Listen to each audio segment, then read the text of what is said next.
قرآن مجید میں 5 جگہ اللہ کے حق کے بعد فوراً والدین کا حق ہے. وَقَضَىٰ رَبُّكَ أَلَّا تَعْبُدُوا إِلَّا إِيَّاهُ وَبِالْوَالِدَيْنِ إِحْسَانًا. تیرے رب نے فیصلہ کر دیا ہے کہ اس کے سوا کسی کی بندگی نہیں کرو گے اور والدین کے ساتھ نیک سلوک کرو گے. اللہ کے حکم کے بعد، اللہ کے حق کے بعد والدین کا حق ہے. سورہ لقمان میں انشکر لی ولوالدیک، شکر ادا کرو میرا بھی اور اپنے والدین کا بھی. اور سورہ بنی اسرائیل میں تو کیا تفصیل آئی ہے. اما یبلغن عندک الکبر احدہما او کلاہما فلا تقل لہما اف ولا تنہرہما وقل لہما قولا کریما واخفض لہما جناح الذل من الرحمۃ وقل رب ارحمہما کما ربیانی صغیرا. اگر تمہارے والدین میں سے ایک یا دونوں تمہارے پاس بڑھاپے کی عمر کو پہنچ ہی جائیں، انہیں کبھی اف تک نہ کہنا، دل نہ توڑنا ان کا، چھاتی چوڑی کر کے بات نہ کرنا، ان سے کندھے جھکا کر بات کرنا، ادب سے گفتگو کرنا. قل لہما قولا کریما واخفض لہما جناح الذل من الرحمہ، اپنے کندھوں کو جھکا کر رکھنا.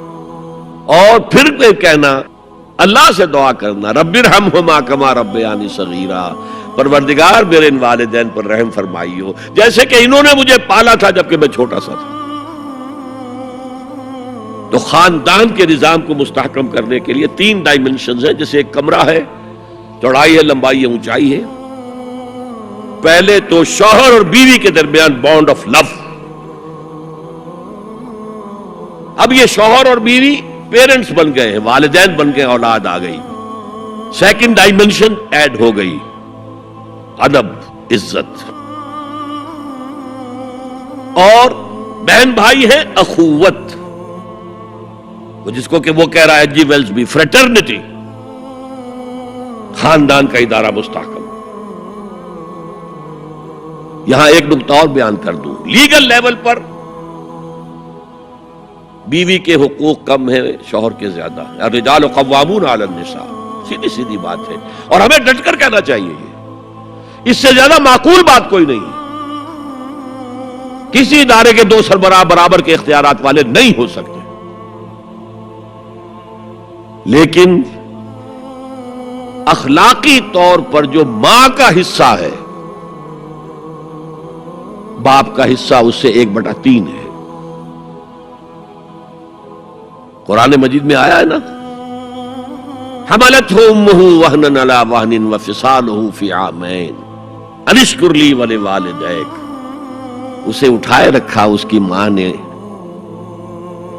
اپنے پیٹ میں، کمزوری پر کمزوری جھیل. کمزوری تو ہو رہی ہے، اس کا خون چوس رہا ہے اندر، جھونک جو ہے وہ چوس رہی ہے خون اس کا. اور سب ماؤں کو تو اتنی نرشمنٹ موجود نہیں ہوتی کہ آپ پریگننسی میں اس کے لیے ضروری نرشمنٹ فراہم کر دیں. وہنن علی وہن، کمزوری پر کمزوری جھیل کر بھی اپنے پیٹ میں اٹھائے رکھا. وفصالہ فی عامین، اور پھر دودھ چھڑانا ہوا 2 سالوں میں. وہ جھونک جو ہے وہ پھر اس کی چھاتیوں سے چمٹ گئی. لہذا اس کا حق 3 گنا زیادہ ہے باپ سے. ایک صحابی حضور سے پوچھتے ہیں، حضور میرے حسن سلوک کا اولین مستحق کون ہے؟ فرمایا تمہاری والدہ. پھر پوچھا ان کے بعد کون؟ پھر کہا تمہاری والدہ.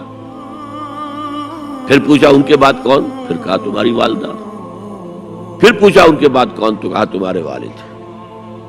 3 درجے. اور یہ جو فرمایا الجنت تحت اقدام الامہات، جنت تو ماؤں کے قدموں تلے ہے، یہ باپ کے بارے میں تو نہیں فرمایا. یہ ہے ایکویشن، بیلنس. اسلام قسط کی بات کرتا ہے، انصاف کی بات نہیں کرتا. انصاف تو یہ کہ آدھی روٹی ادھر دے دو، آدھی ادھر دے دو. انصاف ہے، یہ اچھی چیز ہے. یہ قسط یہ ہے کہ بوجھ اٹھانا ہے تو جو زیادہ قوی ہے اس کو زیادہ بوجھ دو اٹھائے، اور جو کمزور ہے اسے کم بوجھ دو. یہ قسط ہے. تو اسلام نے عورتوں پر ذمہ داریاں کم رکھی، ان کے اختیارات کم رکھے، لیکن اولاد پر حق ماں کا 3 درجے فائق رکھنا.